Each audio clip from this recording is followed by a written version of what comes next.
Product base છે કે Instagram એને એની પ્રોડક્ટ બનાવી અને પછી એને સેલ કરી દીધી, રાઈટ? એવી રીતે કોઈ પણ કંપની છે એ ફર્સ્ટ તો એના માઇન્ડસેટથી કે ના કે રિક્વાયરમેન્ટ ક્લાયન્ટ કેવી રિક્વાયરમેન્ટ આપે છે એવી રીતે નહીં, પોતે પોતાની થોટ પ્રોસેસથી કોઈ પણ પ્રોડક્ટ બનાવે અને પછી એનું સેલિંગ કરે.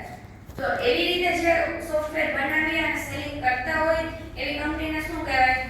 Product base company, right? કારણ કે જ્યારે ડેવલપમેન્ટ કરે છે ત્યારે એની પાસે કોઈ ક્લાયન્ટ હોતા નથી.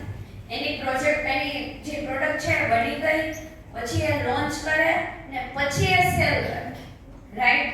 એવી પ્રોસેસ થાય એને કહેવાય product base company. Product base કંપનીમાં શું હોય? એક તો તમારું માઇન્ડ છે ઇનોવેશન વાળું હોવું જોઈએ, રાઈટ?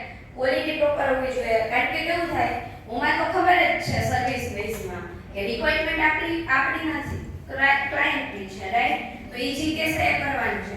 હવે હું કોઈ પણ પ્રોડક્ટ બનાવું છું, હવે મેં કોઈ એક ચેટબોટ બનાવ્યું, રાઈટ? મેં તમને એવું કીધું કે આનો તમે યુઝ કરો.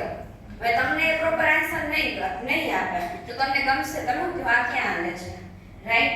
જો તમને એમાં સિંગલ ભૂલ દેખાઈ જશે ને તો એ તમે હાથ ધોઈને એની પાછળ પડી જાય. જે ઓલી નવાનું સારી વસ્તુ હોય છે ને એ નહીં દેખાય, એક જે ખરાબ હોય છે ત્યાં જ આપણે ખરી કરશું.